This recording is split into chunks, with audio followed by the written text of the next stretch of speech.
a lot of the advice I was getting around the end of my degree, which was in maths, was don't go into teaching.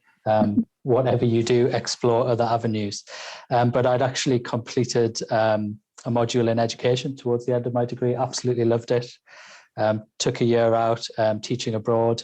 Loved that too, and just completely had the bug, and have enjoyed it ever since, really. So kind of never looked back or regretted the decision.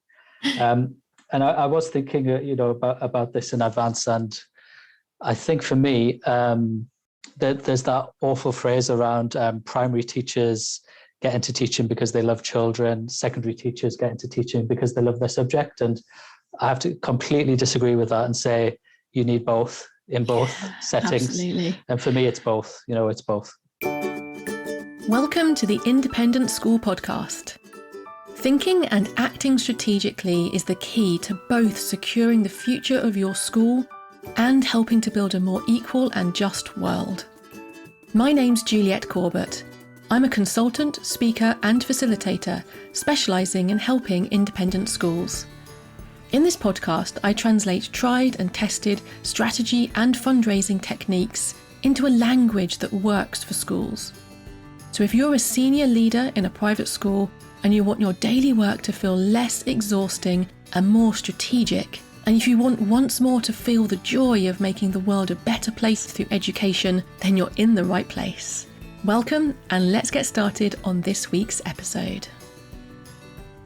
Hello, and welcome to this week's episode, where I'm delighted to be joined by John Smith, the Director of Partnerships at the Royal Grammar School in Newcastle.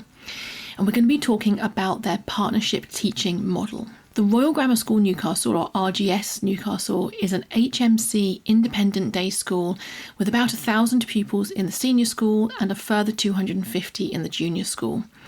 John joined RGS Newcastle in September 2004 as an NQT maths teacher, and he's worked there ever since.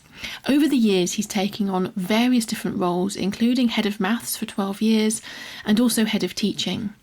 But then in 2020, he started to take a slightly different route. So he secured the role of Director of Partnerships within the school. And in preparation for this podcast, he describes that role. He says, as far as I'm concerned, it's the best job in the world and the most exciting space in the sector right now. Our conversation today revolves around RGS's funded partnerships teaching model. And one of the things he talks about is how they collect data about the number of people that they've impacted in their partnerships work. And in autumn term of 2021 alone, RGS Newcastle's partnerships work reached over 4,500 students across the Northeast, with 3,500 of these being repeat or recurring interactions. They worked with students from around 60 schools, and their CPD, so continuing professional development offering, affected the practice of over 200 staff. In our conversation today, John shares the lessons that he's learned along the way as they've been building this partnerships programme, and also his advice for other schools starting a partnerships teaching project. Before we dive into the detail, I wanted to let you know about a free resource I've created to help you prepare your school for the coming economic impact of the invasion of Ukraine. It's a checklist of things you need to think about and take action on now, and it's designed to prompt strategic conversations around the issues that actually matter. You can download your free copy at www.consultjuliette.co.uk/checklist. Okay, now let's continue with this week's episode. So welcome, John, and thank you for joining us on the Independent School Podcast. Thank you for having me. And it's a pleasure to do this. I am a fan of the podcast. Oh, it's always nice to hear that. Thank you, John. You're in my good books already. So my first question, before we dive into details around the fantastic partnerships work that you're doing, what's the root of your passion for education? Why have you found yourself in this sector, dedicating your time to this sort of work? Okay, well, I guess the first thing to say is that I'm from a family of teachers. And a lot of the advice I was getting around the end of my degree, which was in maths, was don't go into teaching. Whatever you do, explore other avenues.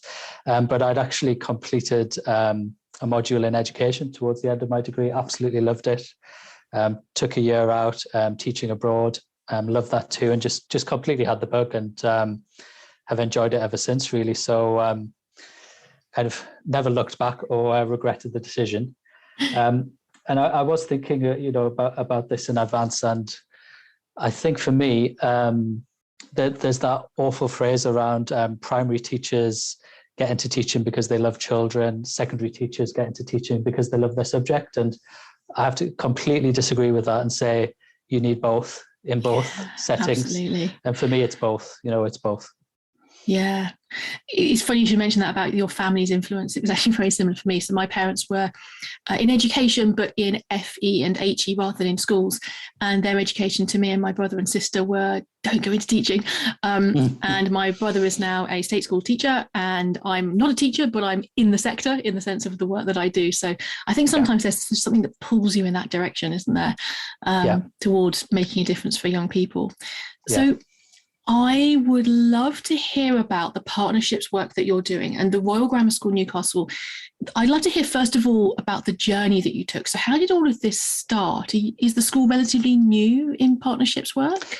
Okay, so we have done partnerships work for a number of years. I guess we would have called it outreach in those days.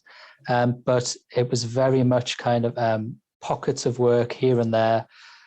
Sometimes it was with schools where we happened to have a relationship through a member of staff had a child who went there, or whatever it might have been. And I was involved in that from the maths side of things. So as a maths teacher and then head of maths, we were involved in a few of those projects over the kind of several years previous to me getting this position.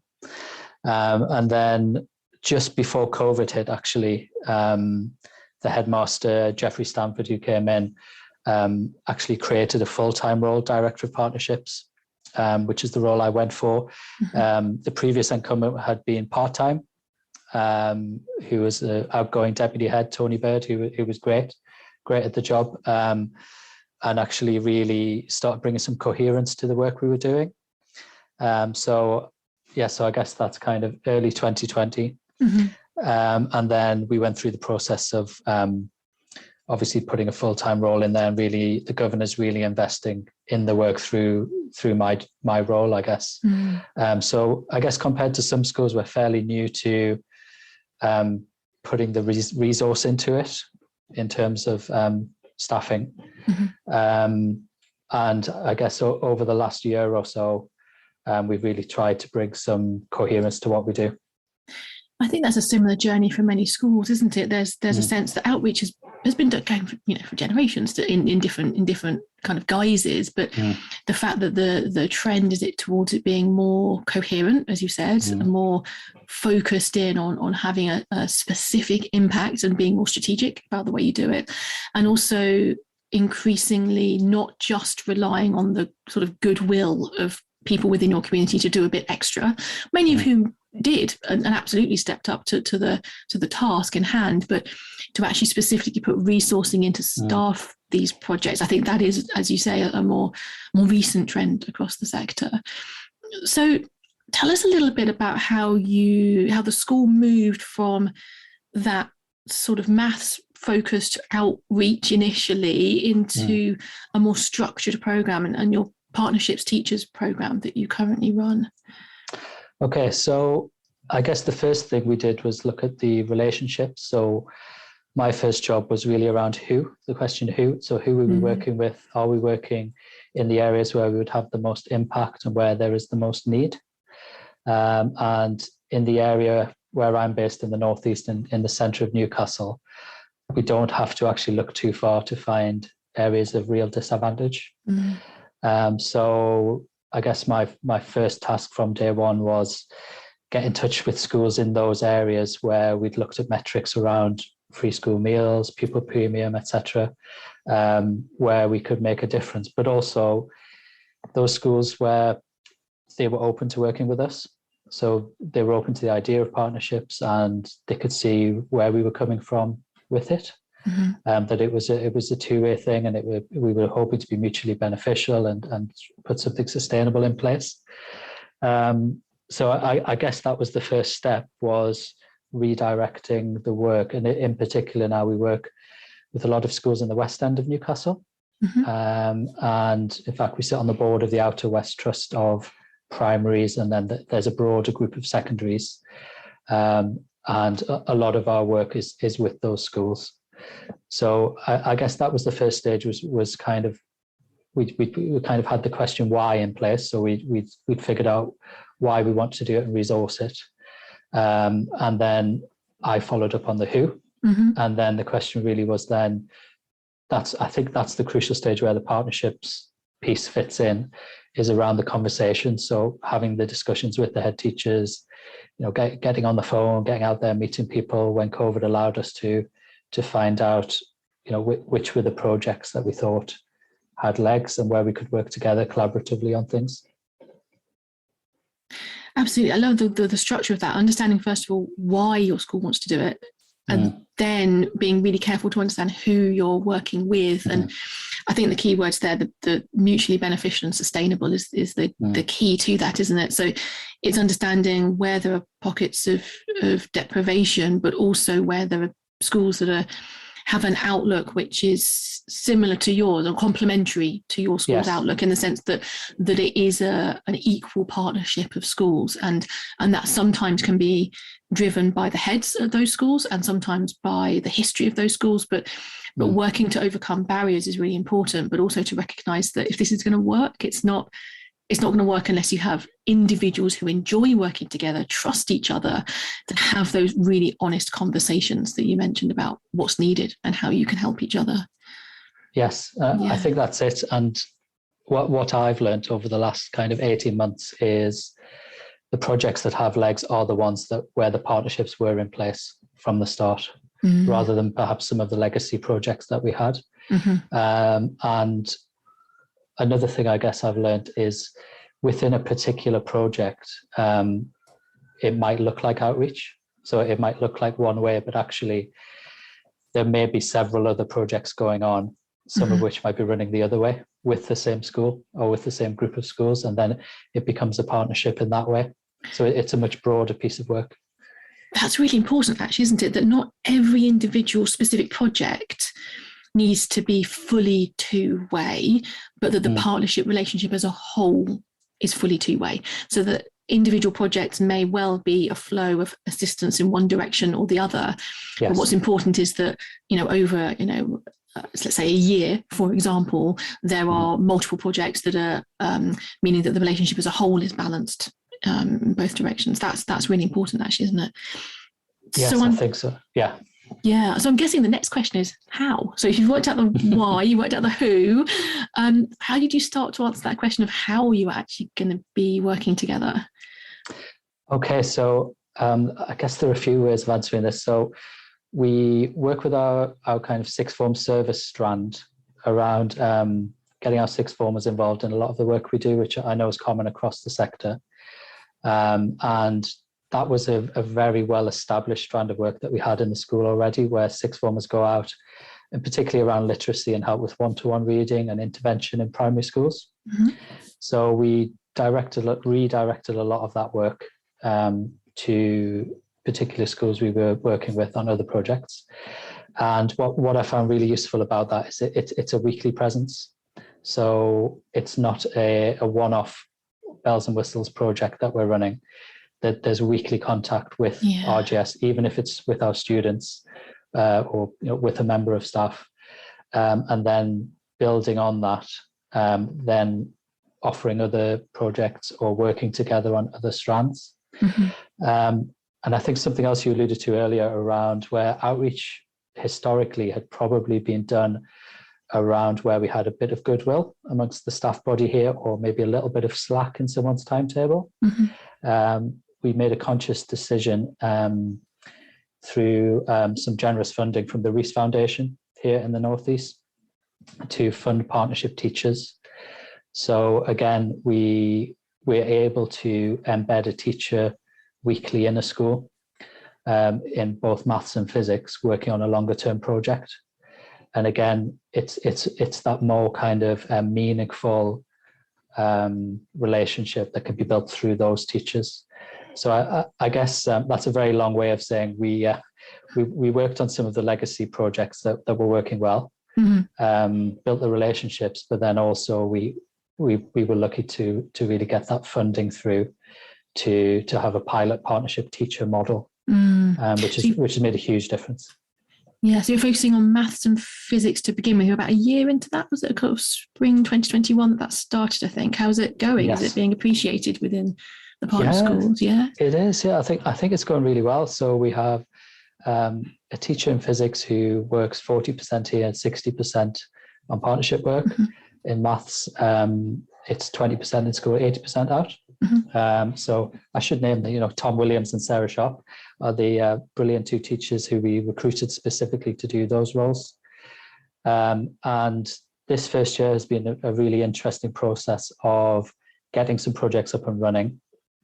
And now I feel we're at the stage of evaluating them and deciding which projects will stay and which projects we might need to look at doing in different ways, shall we say. And I think year two, this would be the first full year. So going into the next second full year in September, we should have quite a settled suite of projects that they're offering.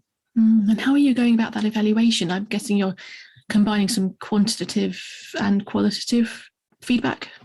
Exactly. And I think that's what we can build on. And obviously we don't just, so the maths and physics teachers don't kind of just report to me. Obviously we have the trustees of the foundation who are funding the work as well. So they have certain things that they like us to report back on. And so what we do is we do count everything. So in terms of number of students we're working with, number of teachers whose CPD is affected, etc., but also that more qualitative work that you alluded to there around what we hope to get out of a project, and then tracking that over time more qualitatively, whether that's through student surveys, staff surveys, testimonials, feedback, etc. Yeah, I love that, the idea of count everything. And certainly when you're looking for external funding, that's where you need the quotations and the testimonials of impact, but if you can count everything, that's a really good start, isn't it, for justifying where you're having impact?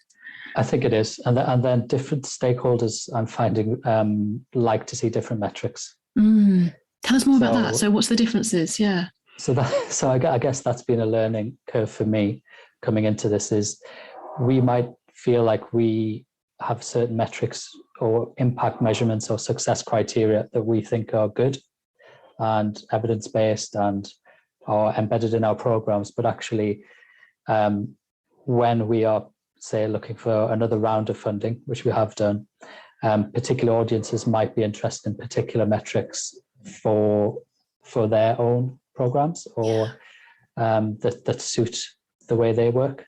So in that way, what I've learned is to count everything and be ready and often ask in advance what particular stakeholders are interested in. So, for example, my governors here might be interested in a very different picture to the trustees of a foundation that we're asking for to fund a particular project.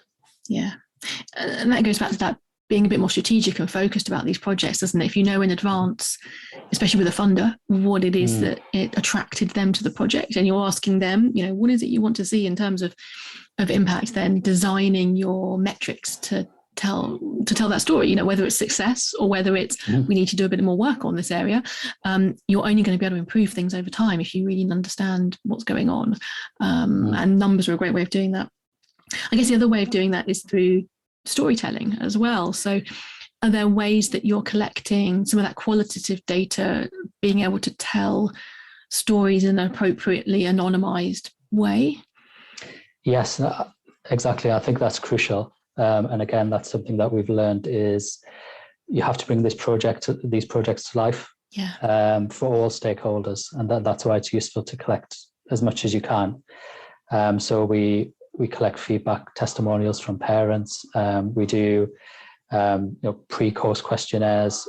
We do questionnaires at the end of some projects. We collect all of that, as you say, because it's all part of that story. Images as well. And again, that's the one you have to be careful around. But images from events are kind of gold dust, really, when it comes to sharing our work again, with stakeholders or on social media, it makes a big difference when people can see what happened in the room. It's all about people, isn't it? At the end of the day, yeah.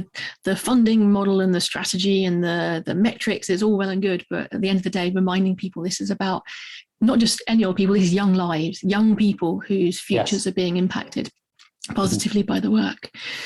So you were mentioning just earlier about having your teachers partly teaching within your school and partly going out. I'm assuming you've structured that on purpose, so there's a sense of connection for those teachers to feel like they really are RGS kind of embedded teachers, but who also have a role in the community. Is that? Yes. I think that's really crucial that we did that. Yeah, so that's working, is it? And you found that that's a good model that you'll be following in future? Yes, I'm so glad we did that. So when we recruited, say, for the physics outreach role, actually and the maths as well, we were very clear from the start that we were recruiting for a teacher who would work here, who was part of the RGS community. Otherwise, we were thinking if they were employed for partnership work solely, are they taking any of RGS out? And in that way, perhaps what are we doing that's unique or differentiates us in a particularly quite a crowded marketplace around STEM, I would say, interventions, and people doing lots of great work. But I guess what we are doing is taking some of RGS out. So I think that's crucial. I think it's very useful for the teachers, obviously, to feel part of the community here. And it builds up trust on the other side with partner schools that, you know, we've employed a teacher who we trust to teach here as well, who delivers your curriculum to a high level across all of the key stages, and that expertise is there. Yeah, absolutely. I can see all those reasons as being fantastic reasons to set it up in that way. Are you thinking about other subjects going forwards? Or obviously maths and physics are areas of teacher shortage within the state sector. So I'm assuming that's why you focused on those to begin with. Are there other areas you're thinking about? Indeed. And so we are just in the middle of recruiting for design technology, with an overlap with computer science, which we're calling robotics. So robotics partnership teacher, who will work partly in DT, but again, the funder for that project, which is British Engines, who have a base in the Northeast here. Again, they asked for the model that we've developed through the other two teachers around part teaching in, part teaching out. And we already have quite a body of work for that teacher to take on. But we do like to have a slight entrepreneurial edge to the role. So it's really up to those teachers again to almost sniff out opportunities locally and see where the gaps are in that first year particularly. So yes, robotics is coming on board, and we're looking at a few other subjects as well, which not quite ready to go public on. Sure. Just now. When you are, let me know and I'll share it on social media. That sounds really exciting. I love that idea that when you described it as an entrepreneurial edge. So these teachers, you obviously have to have a sense that there's a need for what you're employing them to do, to get the funding and to employ them. But then actually to not then set too constraining parameters around them so that they have some ownership and some sense of this being exploration in partnerships with potentially new organizations or new ways of partnering with existing organizations. That must change the type of people you attract, and also the energy almost behind the role. Exactly. I think that's crucial, and the personality and the buy-in of that teacher is really important. So I think they really have to get the broader idea of partnerships, be able to take that message out, but also have that real deep subject knowledge and experience to understand, you know, what might have impact in their particular area, but also knowing the landscape locally. They may have a great idea, but it could be somebody else is already doing it better than we ever could because it's already resourced or in year 10, whereas we're in year 1. So yes, I think it's not much. I think it wouldn't have worked as well if we'd prescribed the full working week of each teacher from week 1. I can see that. But we do work collaboratively on that. And again, my role is really around the relationships with the schools and knowing if there is a project that we're offering or we'd like to explore, that we already know the schools who might be interested. Yeah. And also, I guess you're the central point for learning what's working for one of those teachers in a particular type of project, and then sharing the knowledge between your team, your growing team of partnership Exactly. teachers. Because although the subject's different, the delivery method may be the type of project you can learn from one and then expand it into others as well, I imagine.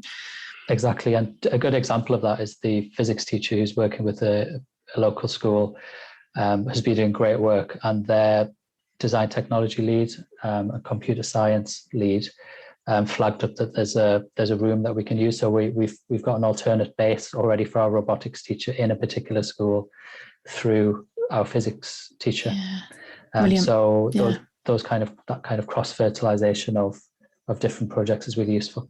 Yeah, absolutely. And you can achieve more as a team doing this than any one individual could trying to do it solo. So that's fantastic. In terms of funding, for a lot of people who are listening, I guess they'll potentially be thinking, this all sounds wonderful, and if I could snap my fingers and deliver this through my school, that would be brilliant, but we don't have the money. So I'm guessing from what you were saying earlier, there was a decision at governor level to invest in creating a full-time director of partnerships for your own role. And then the actual funding for the partnership teachers themselves comes from external sources. Is that right? Or is it a bit more complicated than that? Yes, that's right. So the school invests in me. And then from there, we looked for funding, and we were offered funding through the Rees Foundation, very kindly, very early in this piece of work. And really through my predecessor, Tony Bird, and Tom Keenan, our deputy head, and a few others. So that kind of predated my role. And the Rees Foundation had already funded some of our work in maths around outreach on a smaller scale. So we were able to show proof of concept of at least some of the strands of work that we might offer. And then we were in a position to pitch for the larger pot of funding around the salaries, or part funding of salaries.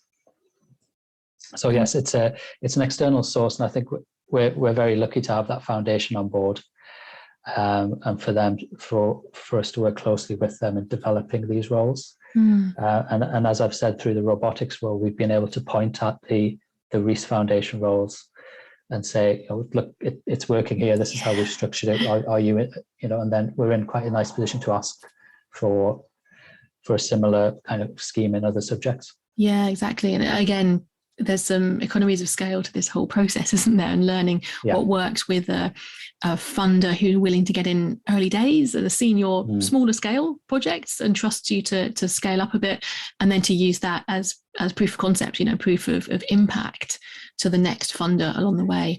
And I guess you're hoping that in terms of that sustainability of the program, I'm guessing these are relatively fixed term commitments from these funders. So hopefully they'll either repeat, or you'll have enough evidence and interest and publicity around what you're doing to then go and find alternative funders as the project develops over the future. Exactly. And I think that's part of my challenge, is to diversify the funding streams for that reason. And yes, we're hoping in 3 years' time, which is the fixed term of these roles, that we'd be in a position to almost prove that we could use more teachers. Yeah. So that's the hope. Yeah. So the need gets greater, as well as the need for that sustainability for the existing teachers that you have in the project at the moment. And have you had much interest from donations from within your community, so from alumni or parents? That's an interesting one. So something we haven't spoken about yet is bursaries. Yes. And that's not something I lead on, but my colleague Susan Beck has been doing great work there for the last 3.5 years. And a lot of our fundraising goes towards bursaries. So we have a large and successful campaign running there. So in terms of the partnership work, I think we're keen not to cloud the clarity of the bursaries ask, as it were. So if I can almost keep my work separate, I think that's working well at the moment. And where the fundraising is happening in earnest is really around bursaries, which we're looking to increase. Fantastic. And I'm guessing as well that outside of the funding, there's also benefits to having the partnerships programs in place, so that pupils get a sense of you, some of those barriers that state school pupils might have of, oh, I don't want to apply for a bursary at an independent school, it's all a bit posh. Some of those barriers come down because of the partnerships work that's happening, which then feeds into more successful bursaries marketing and getting a really good stream of children who could really benefit from those bursaries into the school. Yes, I think that's a soft benefit of the work. So none of the work, we're quite upfront about the fact that's not why we're doing the work that we're doing. But actually, what you do find is that certain communities become aware of the school who perhaps weren't even aware that the school existed before, or that bursaries existed as an opportunity. That's something we hear quite a lot. And we might even have sixth formers going out who are bursary students as well. And we do find there are schools where we've been working on partnerships where we've seen an increase in applications for the school in general and for bursaries as well. Yeah, and I think you're right. The dynamics of that are difficult, especially if the schools you're working with, you don't feel like you're poaching pupils from those schools, depending on the age ranges that your bursaries are for and that those schools cover. Exactly. But if it is a genuinely two-way open partnership, then normally being able to discuss it and say that's not the reason we're doing, but sometimes it might happen, and this is how we would deal with that situation in terms of what would happen in terms of that journey that those pupils take. Really interesting. So what advice, given what you've learned along the way, and you've shared some of those lessons with us, which is fantastic, what advice would you have for schools who are either just getting started in their partnerships journey, or who might be focusing on other strands of partnership work and haven't really fully explored the partnership teachers model that you're using? Do you have advice for them? I do. Yes. So I've learned a lot of lessons over the past year, and always learning and always keen to learn more from colleagues in similar roles across the sector, many of whom are much further down the line than we are. But yes, I guess I would say relationships are key, and getting that message very clear very early on of what we're doing, what we're not doing, and our motivations. And I think there has to be a real, what's the word I'm looking for? Credibility to the teachers who go out, and also to the director of partnerships, I guess, in why we're doing it, what motivates us, and building those relationships. Secondly, one of the big lessons I've learned is that if you build it, they might not come. I love it. Yes, you're so right. And that's the partnership piece again. So we've had a few projects where we set it up. We were very excited about it internally. We're, patting each other on the back, and then you put it out there and you get no interest. Yeah. And usually, almost always, that's because it hasn't been a collaborative planning process. Yeah. And that, I think that's where some of those projects have fallen down. So we've really learned from that. I think that's probably the one. If there was one takeaway, I would say embrace failure, learn from it, but minimize it by joint planning and collaboration. Yeah, and that's, obviously we do these mutual beneficial, genuine two-way partnerships because it's morally the right thing to do, but also because there's no way you can come in all high and mighty, think you know what people need and provide it for them and get it right. It's very unlikely you're going to hit the nail on the head the first time. So it has to be collaborative if you're going to have a higher success rate. So I love that. Build it and they might not come. Yeah, so true, so true. And also I think there's a humility to it as well, because at the schools that we are, and I guess some of the people who might listen to this podcast, is that we are a particular kind of school, but it doesn't mean that we're perfect at everything.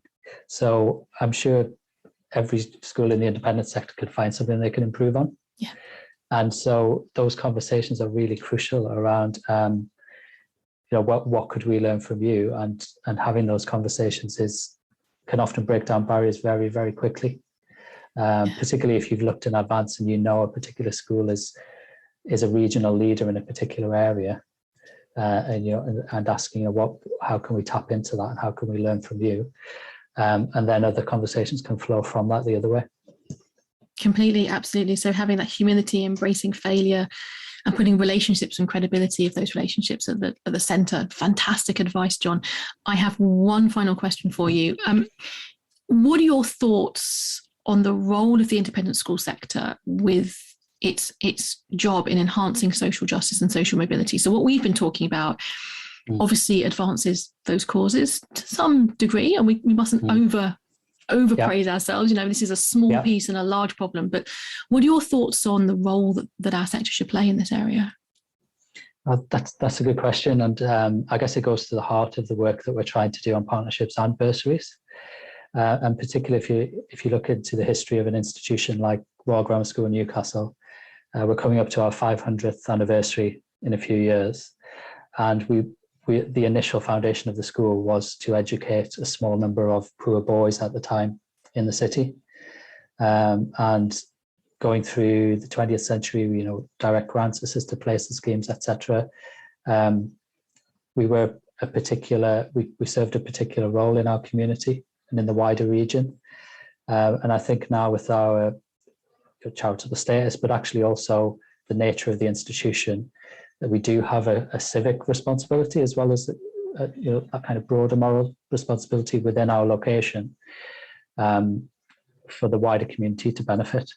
And I think it really can be done through partnerships. As you say, to some degree, obviously we can't fix all problems, but we do have a particular role to play within our community to have those pathways for students. Yeah, absolutely.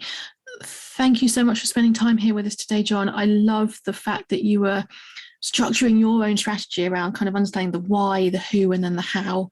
I love the fact that you're putting those relationships and that kind of mutual beneficial relationship at the heart of everything that you're doing.